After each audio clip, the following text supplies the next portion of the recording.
Today's episode is brought to you by Future Man. All episodes streaming November 14th, only on Hulu.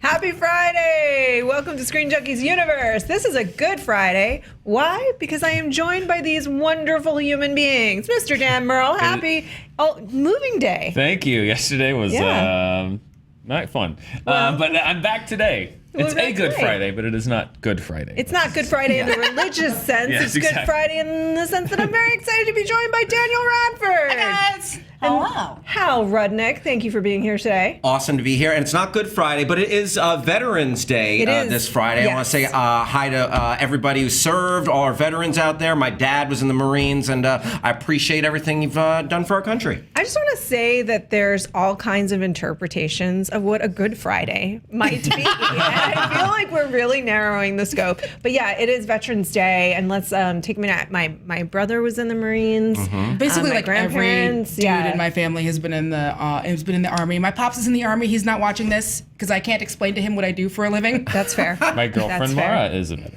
Yes. In the Navy. Yeah. So thank you to all of the veterans, both in our lives and out there, for everything you have done and do. Heck yeah. From the bottoms of our heart. We are going to talk about this morning Star Wars. There's a brand new Star Wars trilogy. Justice League early reactions are out. Hal's going to tell us about the future. And we got some fan questions to do. So let's start with Star Wars. It was revealed yesterday that there is going to be a new Star Wars trilogy helmed by Mr. Rian Johnson, who directed Star Wars The Last Jedi. It's not going to have anything to do with the Skywalker family. Joe and I talked about this a bit yesterday when it was announced. But I want to hear from you guys. What do you want to see out of this trilogy? Well, I mean, it's. I'm glad that they're going this route of, we're going to do these final three with Luke Skywalker, and then, hey, let's do something different. I mean, I don't think they could have milked another 3 movies out of, now it's all about Rey and Kylo Ren. It's like, okay. And Rian Johnson, I mean, first of all, what an endorsement for The Last Jedi. Obviously, Disney is confident enough in this movie that they are giving him a whole 3 movies.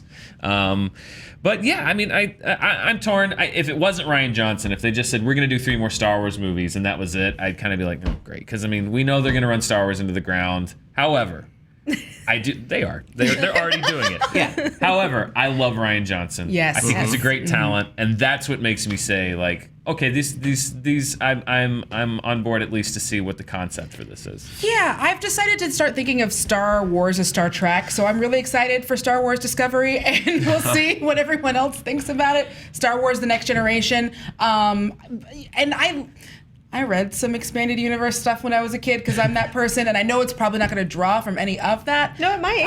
And that could be really cool if they did some of the expanded universe or anything else. So the fact that it's not Skywalker's is what makes me kind of excited for it. Cautiously optimistic would be the term that I would use. There is a live action series as well that's going to be on their streaming service in 2019. Hal, do you have any specific things that you would like to see? Yeah, and so I'm geeking out about all the new cool Star Wars that we get in our lifetime that we didn't think was possible after the prequels. But I'll tell you the thing that I don't want to see. I don't want to see a planet-destroying spheroid. I don't want to see a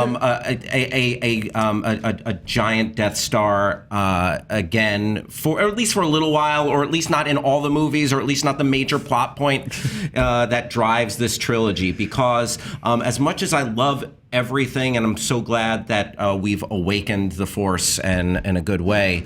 There's a little bit of redundancy with everything revolving around that. It's 50% right now. There have been 8 live-action Star Wars movies, you include Rogue One, and 4 of these 8 have been about a Death Star or Death Star-type object. So, yes. I am with you, Hal. No more large, round satellites. Yeah, that shoot lasers. Fewer Death Stars, more life days. Just more life days. More happy holidays from our Wookiee family and me. From our Wookiee family. I will say I'm all in on cute creatures. I don't care. Give me more things to love. Are you pro-pork? I am pro-pork. I am pro-pork. I'm the leader of the pro-pork It is way party. too early for anyone to be declaring pro or anti-pork. Yeah. Billy is anti-pork, and you're just as wrong as they are, Billy. It's so cute. It's far too early. Come on.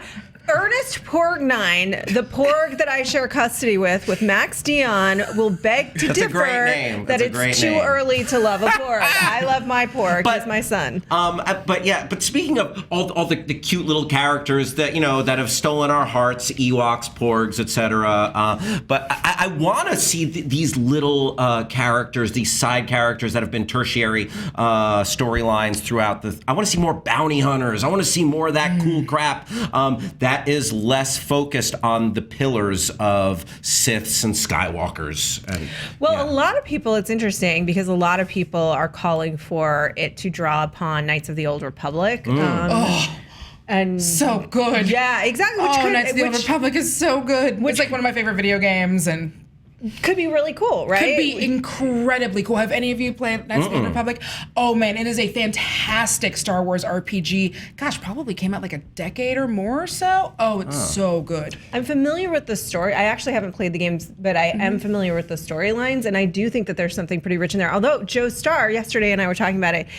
It would be cool, and because I also love Rian Johnson and the 3 films that he's done. First of all, can we talk about the trajectory of his career for 2 seconds? This man made Brick, then he made The Brothers Bloom, and then he made Looper, all movies that I absolutely love and adore. And then he got this level up, right, to do and then now he has a whole trilogy over on which, by the way, will definitely feature Joseph Gordon-Levitt. I thought, right? Well, I don't want to overlook Something brand new would be cool. Something totally original. some brilliant episodes of Breaking Bad Yes. also in the middle there, which I Yes. think had just as much to do as his other movies. Yeah. No Jedi. I'm thinking. I'm good with it. No Jedi. No more Jedi. That's what it should be called. Star Wars Episode 10. No Jedi. And You know what? I wouldn't hate that. I wouldn't hate it. I want to see Jabba. I want to see the wretched hive of scum and no villainy. Jabba. No Tatooine. Tatooine. No Jedi. But like, new.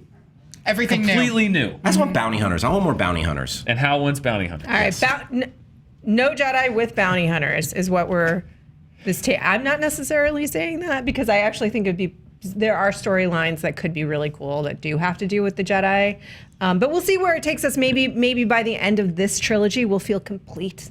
I hope so. We might feel complete. I also loved what Disney did yesterday. It just shows you kind of like tap dancing. It's just like new Star Wars trilogy, also new live action Star Wars thing on a streaming service. Also, we're gonna start doing Marvel shows on the streaming service. Like, Yeah. it was like that was like the 8th thing. And Sorry, you're like, Netflix. Wait, what was that about the Marvel service? Not what? No, nope. New Star Wars. Like, Now that you bring that up, and I'm sorry to be ignorant to part of the story, they're not going to pull like Daredevil and the other No, shows they from said that they were Netflix? going to Okay. produce. If I understood it correctly, because it was so buried down in all the stories. Yeah. They said they are going to produce original Marvel Yeah. series for their streaming network, service. not like we're going to yank Daredevil away from you on Netflix. Are they still going to be producing new content for Netflix? That's unclear, but I Gotcha. doubt it because why would they want to compete with their own service? But it's not clear entirely yet. But Yeah. they are going to do. We assumed that with the streaming service they would do a live action Star Wars But that's show a great to get way. people in. That's Yeah. a great way to ensure that people don't freak out about the prospect even Yeah. of Daredevil or whatever going to their new service. Is they're like new Star Wars. Well, that's what Disney's great at. No, Even that's Look at great. just look Yeah, at look this. at this thing over here. While Look over here, something look is over like here. they're just picking your pocket. well, I mean, that's what they did at like D23, right? Yes. Because it was right after the whole Han Solo movie, and it was just like nothing to see here. Move along, move along, move along. Everything. Nothing to see here. And I personally cannot wait for the new Squirrel Girl television show or the Mockingbird show or whatever it is they decided I to do. love Cloak and Dagger. Melania. I love Melania who's playing. Melania Squirrel Weintraub. Girl. Yeah. Yep. Do you know Melania? Yeah, I do. Yeah. She actually appeared on a Screen Junkies show. She's an old friend of mine from the LA comedy scene. Yeah. She's great. I know her from doing like weird web series stuff from a million. This is not a conversation we need to have on the air. But she's great. We're excited about Squirrel Girl coming in the future. You know what else is coming in the future, Hal? Future Man to Hulu. I deserve a segue graphic for that. You crushed that Segue. Thank you. So this is Future Man is coming to Hulu this Tuesday the 14th. It's with Josh Hutcherson, and you actually got to speak with him and the cast at New York Comic Con. I did. And Future Man, it's a super fun show. It's filled with movie references, all sorts of 80s references. In the premiere episode, there's these awesome like Easy Rider movie Easter eggs and 80s movie tropes and video Isn't game. Easy Rider in the 70s though?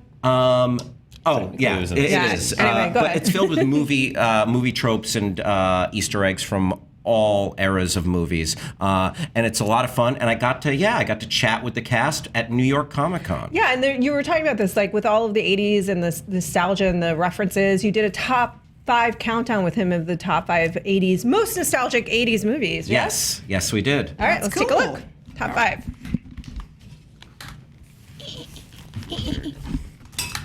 5, 4, 3, 2, 1. Hal, you've literally just filmed him counting to 5. To be fair, you know what? Not to be fair. Let me throw Billy under the bus. His instructions were extremely misleading, and I was 3,000 miles away, and now I'm the only one still wearing these cans. That's what we call them in the biz, cans, kids. We were going to do the countdown, so we have the top 5 movies, Okay. and we're going to incorporate his numerals, his numbers. Okay. He just He just said numbers. He Okay, just said numbers. Okay. He just All right. said numbers. That's- We By could the have brought way- PETA in for this. Yeah, we should have brought Peter.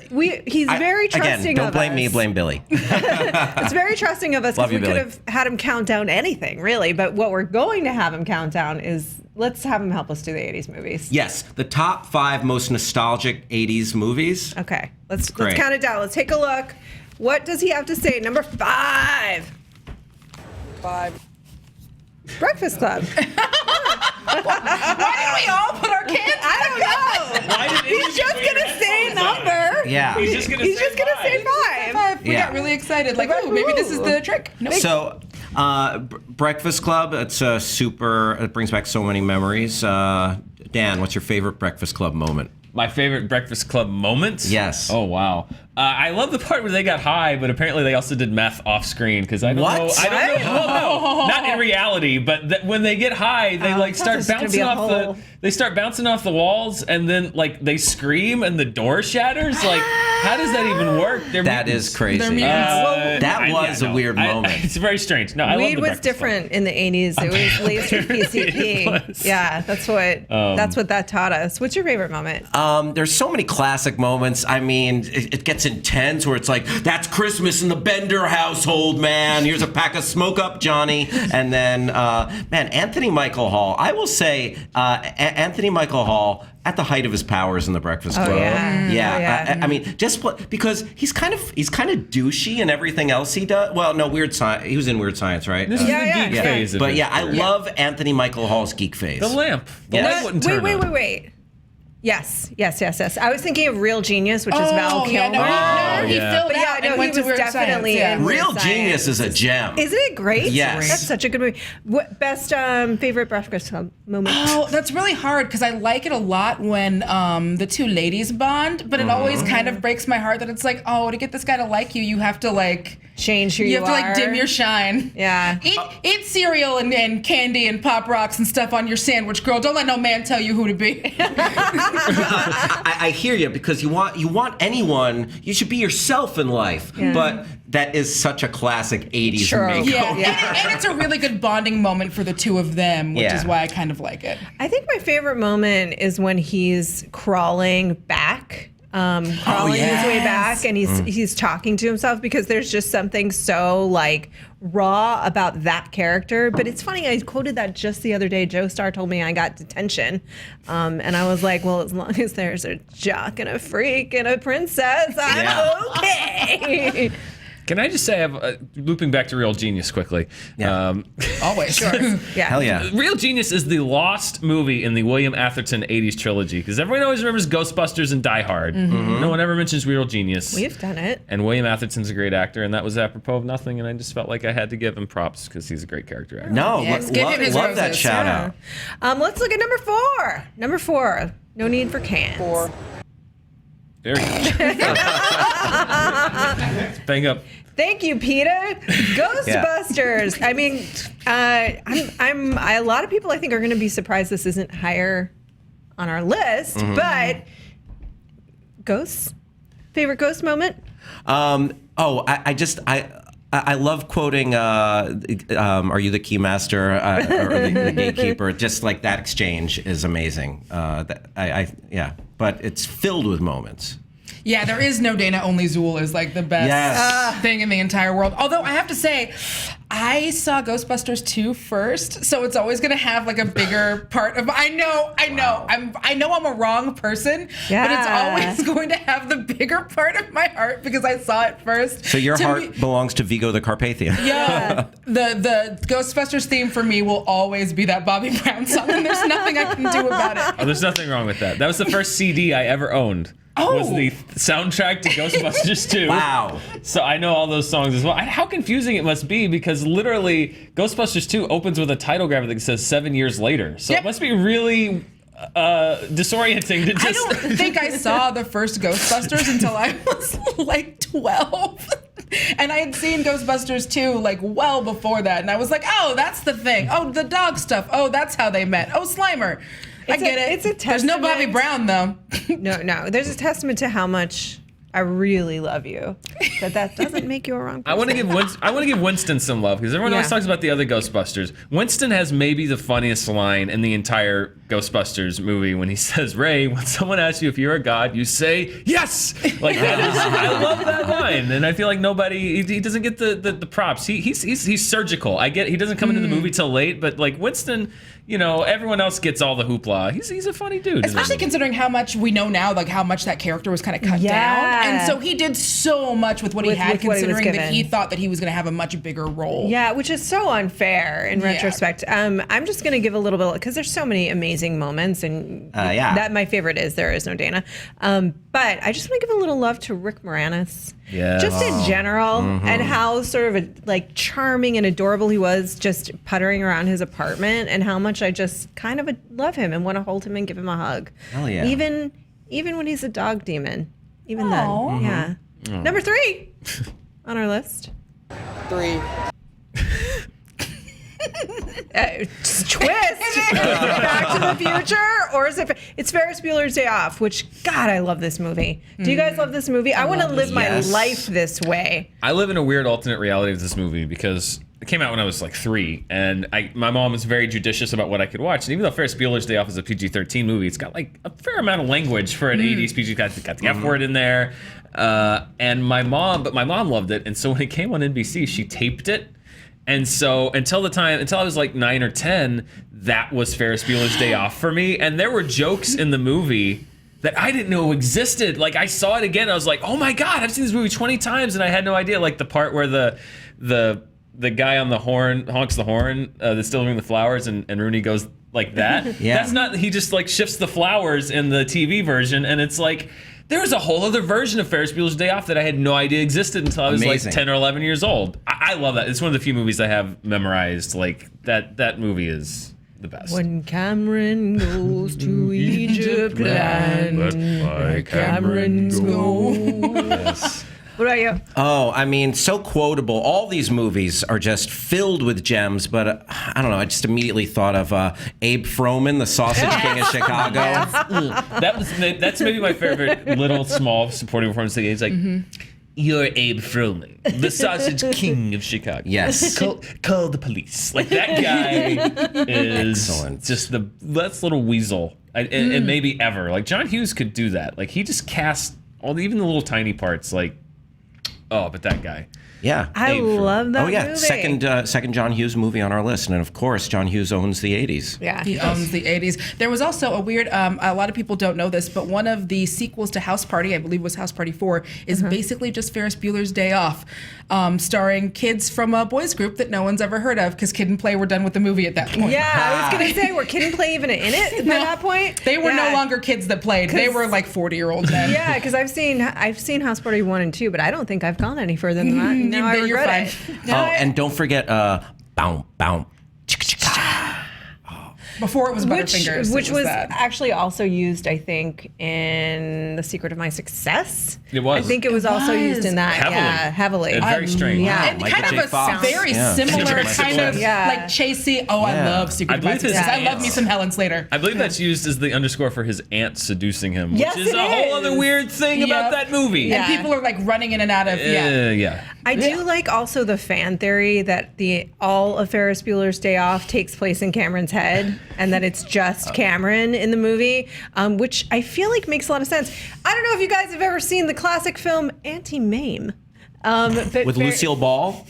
No, with the other one. Lucille Ball was in Mame. Yeah, Mame. Yeah, So, in the but she 60s. wasn't. She didn't play Mame. I'm talking about the one. Yeah, no. Yeah, no, Lucille Ball. Okay, Lucille can we get Ball a fact didn't play. check? Fact check. Lucille Lucille Ball didn't was play Mame. She did not play Mame. We're looking it up. Oh, boy. Because not in the one. My point with this is before my producer kills me. Billy's losing his mind. He's really Ryan, who losing played his- Mame? He's really losing his mind. Is that Anti-Mame has this line that is, life is a banquet and most poor suckers are starving to death. And that's what Ferris Bueller reminds me of quite a bit. And I think it's a great movie. And we're going to get off the classic film, Anti-Mame, right now and go to number 2. What's on our list? Two on our list. 2. He's Back to even the showing Future. us the numbers as he goes. All right, Back to the Future. Really quick before we get into Back to the Future, Rosalind Russell Oh, played but Mame. great. Did Lucille Ball ever play? She might have on Broadway. She might have on Broadway. Good talk, Hal. That was just for you and me. Yep. Literally. Not Everyone a else is single, what the F is Mame. not a single other person cares. Back to the Future. Right? Amazing. Amazing. Yeah. Yeah. The standard quintessential bearer time- of yeah. all time travel movies. Yes, we were exactly saying the same thing. The quintessential time travel Time travel film. movie. And the one that Oh. could have been so wildly different without Michael J. Fox, with Eric Stoltz. Everybody knows this Yeah. now. Yeah. But it's one of those things where it's often plays in today too, where if you're on a television series, they have first dibs on you. Like they can stop you from being in a movie, and it's happened to Pierce Brosnan because of Remington Steele wasn't Bond initially, and Michael J. Fox was not going to be able to do this movie because of All in the Family. It was Eric Stoltz. Family ties. Family Family Ties. Ties. All in the Family. All in the Family Ties. Not All in the Family. Family Ties. Yes. That wouldn't have been the same. Yeah, no, it would have been a much more dour movie. Have you guys ever seen any of the bits with Stoltz? Yes, Yeah, it it's is out there. weird. Yeah. It's like you wake up in an alternate universe. It is upsetting. I was looking for this the other day, and many people on Twitter were helpful. It's the Mandela effect. That's what I was looking for, where it's like people remember things a certain way, but it wasn't that way. But people are like, no, I remember that way. Like that is like the closest we'll ever have to like actually living in an alternate universe is when you see those shots. They're the exact same as the ones from so the movie, but weird. it's a different actor. It's bizarre. So, speaking of alternate universes, show that I'm going to promote really quickly, Yeah. Fringe, which has an alternate universe in it, in which Eric Stoltz, they pan across, and it's Back to the Future, and it's starring Eric Stoltz. Okay, It's I a got it. really quick Easter egg in Fringe. That's awesome. Do you have a favorite moment? Oh my! That's one of my favorite movies of all time. So that one's really, really hard. Anything Crispin Glover was so good. I mean, there's the obvious moments. Calvin Klein, but that's what it's written on your underwear. Like that's a really good moment. Although it's very your cousin. disturbing. Listen to this. Like there's so many. Very weird. I almost can't pull out one moment in that because that's another one where it's just filled with very classic things. Yeah, anything with Lorraine being creepy, I guess, was kind of fun. Yeah.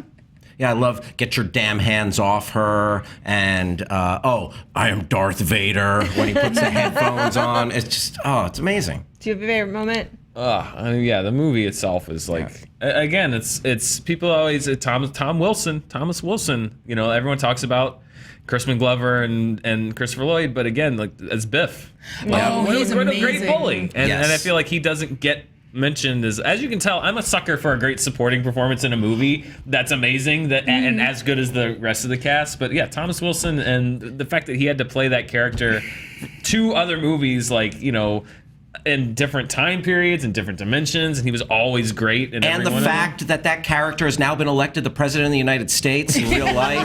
Amazing. Well, and Amazing. you've Just look seen at the side by side from 2. Like that's not even an exaggeration. Just on appearance alone. Yeah. Yeah, and you've seen so he does a whole bit about it. He's a comedian now. He does a whole bit like to close out his set where he talks about his experiences, and like it's basically an FAQ for anything you might want to ask Biff from Star Wars, and it is hilarious. You guys should Back to the definitely Future, look it yeah. up. Although Or Back to the Future, thank you. the least memorable characters, Jennifer, right? Like, Recast. Yeah, Oh, recast. No one even noticed. Poor Jennifer. Poor Jennifer won. One more Jennifer thing. Prime. Jennifer Prime did not get her due. And let's not forget Marvin Berry. Marvin Berry. Yeah. So Oh good. my God.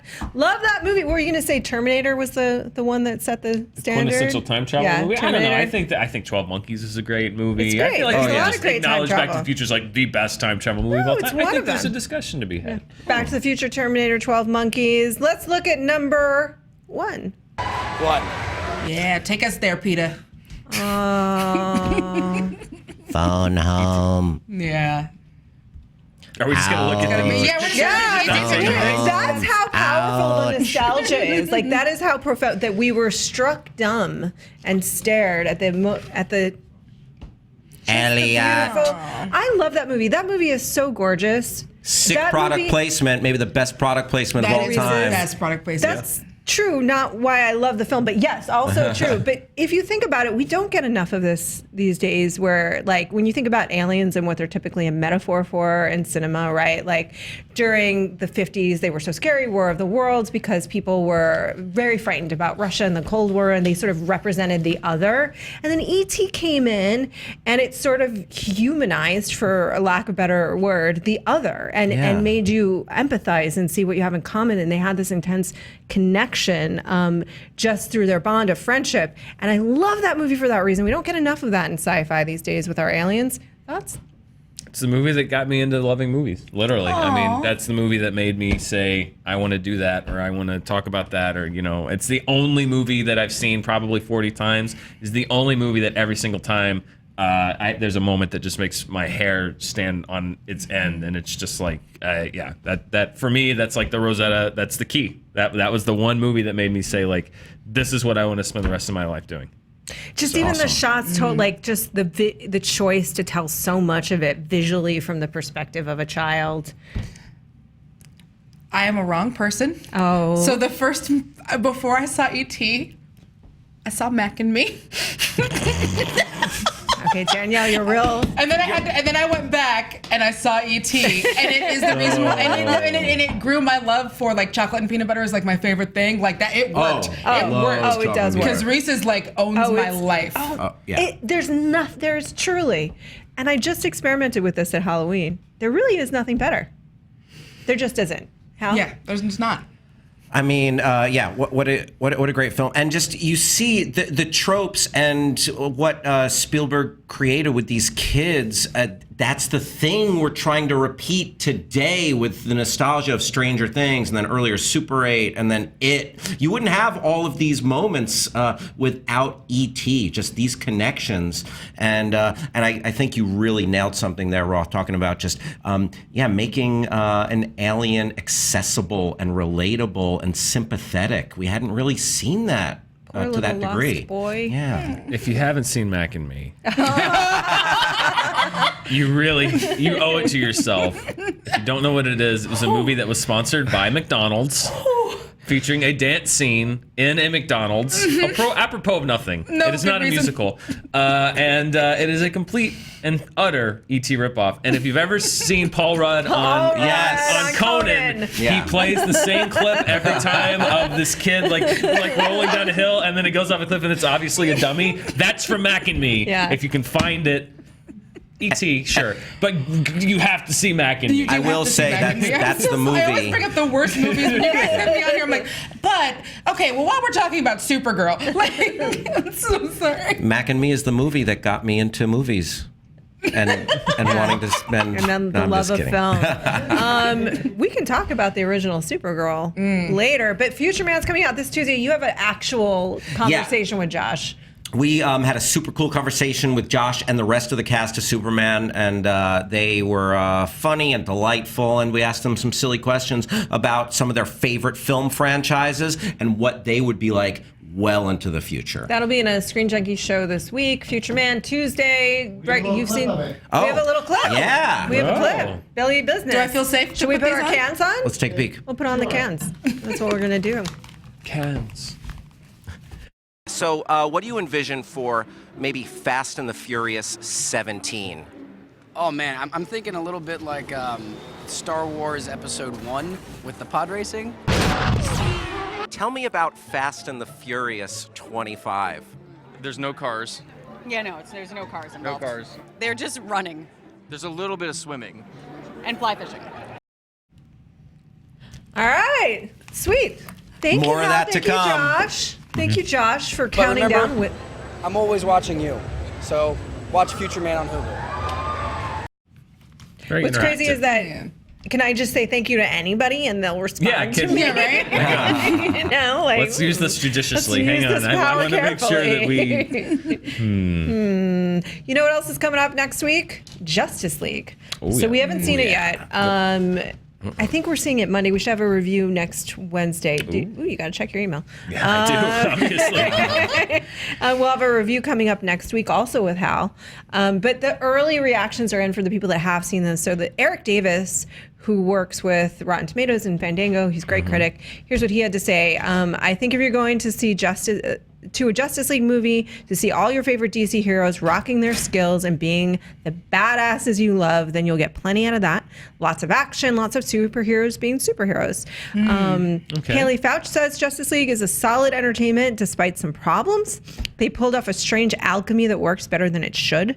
The story is lacking, but the League is great. And it's a blast to watch them in action together. Wonder Woman is clutch, obviously. And Sci-Fi Wire, this is Aaron Sagers, says, I saw Justice League twice, still under embargo, but this is a fun superhero flick. You know, the way embargoes work Still is under so embargo, loose. but Here's my two-sentence review. review. Especially now with more characters. It's like basically funny, but still hero adventure reminds me of JL Unlimited. Likeable interaction amongst the recognizable heroes. There's a villain problem, but no worse than Marvel's. So overall, pretty positive response to the film so far. yeah, I saw our own Roxy Stryer Our own enjoyed Roxy it. Stryer. I saw on Nice. Twitter today she saw it and liked it. We'll see it next week. We'll see it next week, and we'll have a review. We have a couple of fan questions. We're running a little bit behind because we had to go down an anti-meme rabbit hole to me and Al. Gotta get that meme talk in on Friday. It's a great movie. I mean, Okay, hang on. It is a here we great go. movie, and if we love films, we should watch Anti-Mame. There you go. Those are your assignments. Anti-Mame we don't talk about the and Mac classics. and We Mame. don't talk about the classics enough. Alicia Malone used to rep the classics, and we love and adore her, but I love them classics too, and so does Hal. Yeah. You're a great cinema lover, particularly when it comes to the classics. thank you. As is Mr. Dan Murrell. They know that about you, I don't Dan. know. It seemed like you were You're not left saying out that I of was it. not. No. We know that about Dan. Come on. Film lover Dan. We know that. So we want to talk about them here and there. So For sure. couple of fan questions. Tom says, in honor of Veterans Day, what's a personal favorite war movie? Do you have one? Does Starship Troopers count? Yeah, technically. Yeah. If that counts, then yes. If it does not count, then Platoon. Okay. Yeah. All right. I'll go. Speaking of classics, I'll go in the Wayback Machine to a film from I think it's from the 40s, 45, 46. A film called Best Years of Our Lives, Academy Award-winning film. It won a special Academy Award for portrayal of a disabled veteran, with a veteran who actually lost his hands in the war. And Frederick March, Dana Andrews, a great movie about soldiers returning home and the different paths that they face when they come home. Best Years of Our Lives. It's a great recommendation. Saving Private Ryan, I love, but also I think one that doesn't get talked about as much anymore is Born on the 4th of July. I was thinking about that which today. is a great, kind of what you were saying. It is a amazingly intricate and difficult story about PTSD, really, and returning home from a war and adjusting to life back. Tom Cruise is insanely good in that movie. Maybe his. It might be his best It might be performance. his best performance. Yeah. It's certainly up there. But that's a really good one from the early '90s that I think kind of people still kind of talk about it, but it's one that doesn't get mentioned in the same breath as a lot of Absolutely. other ones, and I it's a agree. great, yeah. So I was listening on the radio this morning too. They were just sort of doing an overall show for Veterans Day, and it was one Vietnam vet and one Iraq War vet having a conversation. And the Vietnam vet was talking about the challenges of coming home after Vietnam, and sort of where the country was at that point. So Born on the 4th of July, I thought about. My favorite is, I feel like sort of a basic B, but it just is Apocalypse Now. I mean, that is just such an incredible film. And not only is it a war film, it's a kind of like dark trenches of the human soul film with Brando's character obviously representing that based on Joseph Conrad's Joseph film Heart of Conrad- Darkness. Heart of Darkness, book yeah, Heart of yeah. Darkness, yeah, I mean it's a very dark film. Martin Sheen kind of had a breakdown after making had a that heart film. attack He had a during heart it. attack and a breakdown as well. So he lost his. I mean, which is not a good thing at all. But you can feel the weight of what he was struggling with and what this film is struggling with in terms of the human psyche. So that's your fault. Also, like the Thin Red Line, not a movie a lot of people love. Yeah. MASH, I love. It's such a great movie. Yeah. Oh, MASH is great. So Eric asked, my sister's getting married in November. Do you have a favorite wedding scene from a movie or TV show? I hope this doesn't happen to your sister, but why am I going blank? Dustin Hoffman. The and, Graduate. Yeah, The Graduate's mine too. Yeah. I mean, it's not a happy one. No, but- not a happy one. That's why I say I hope it doesn't happen. I hope your sister's wedding does not get interrupted at the end by someone else who wants to marry either the bride or the groom. But a classic wedding scene. Oh, mine's also going to be about interrupting since you guys did The Graduate. I'll do one where it's kind of a happy ending. I don't know if you remember the show A Different World. Yeah. But there's that What are really you talking famous about? scene Yes. where Whitley is about to get married to Byron. Yeah. And like Diane Carroll is her mom, and Dwayne Wayne comes in and he like asks her to marry him right there, and they get married right there, even though all of Byron's family is there, and Diane Carroll's yeah. like, die, just die, and it's really funny. But she was always meant to be with Dwayne Wayne. She was always meant to be with Dwayne. I mean, we all know that. Favorite? There was a television special called Saved by the Bell Wedding in Las Vegas, where Zach and Kelly decide that they're not going to get married in a big wedding, and they try to do it in Las Vegas, and hijinks ensue, and they can't do it, and at the end, they have a very nice wedding, and you don't think Jesse's going to show up, And then she shows up. and she shows up Right at the end. the last second, and Zach and Kelly got married. And that was it post great. Showgirls. That was post Showgirls, which is why you didn't think Jesse was going to show up. But she was there. She was already in Vegas. That was always my justification for that. so, Nomi Malone. Know me. Get it? No. Know me. Me. That's right. How could I have forgotten? Yes. So I watched Saved by the Bell a lot when I was a kid. I'm gonna end on this last question. It's a very important one. This was one that I read incorrectly. It's Billy Houlihan asks ideal sandwich, but I had read it as deal sandwich.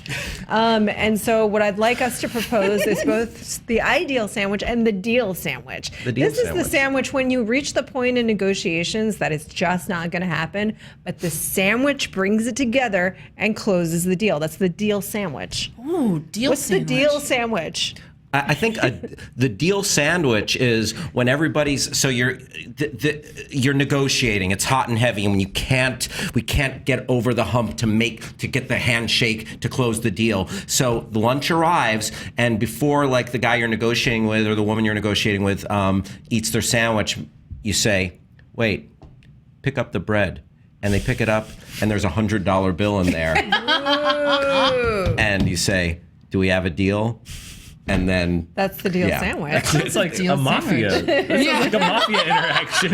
wait, lift up the bread. There's more bread underneath that bread, if you know Yeah. what I'm saying. What if Hey, you a little forget bit of about that, lettuce. and then someone just bites into like a ton of $100 bills? That'd be a happy bite. Yeah. The deal sandwich could be a knuckle sandwich. What's your deal sandwich? yeah. Ooh, my deal sandwich, I think, would be if you would find a way to be like, I know that doing this deal is really impossible, so we're gonna do a pleasant thing before and a pleasant thing after. And so before it would be like, hey, let's go to Cantor's Deli and we're all gonna get some food and hang out. And then we go hammer out this really crappy, horrible deal. And at the end of it, it's like, want to go to Harry Potter World?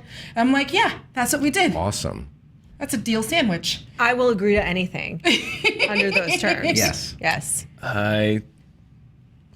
This is the strangest question. It I've is a ever been weird asked. question. I guess it would be a sandwich Saying a where lot. if I'm. It is saying quite a lot. I guess it would be a sandwich where if I'm can't get through this deal, they say open the bread, and underneath written in ketchup is like, I respect you as a human being. Oh. I would certainly.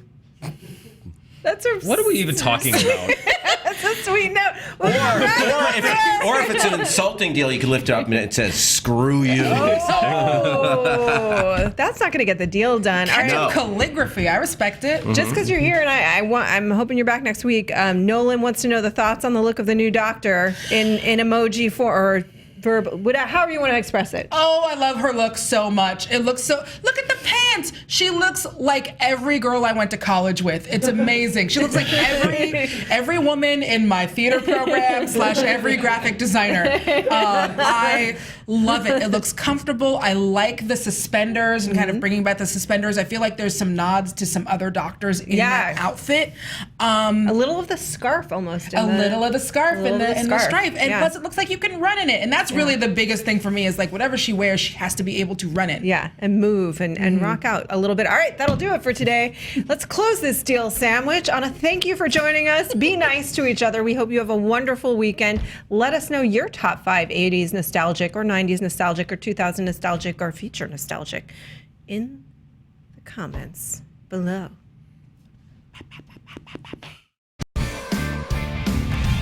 Thanks to Hulu for sponsoring this episode.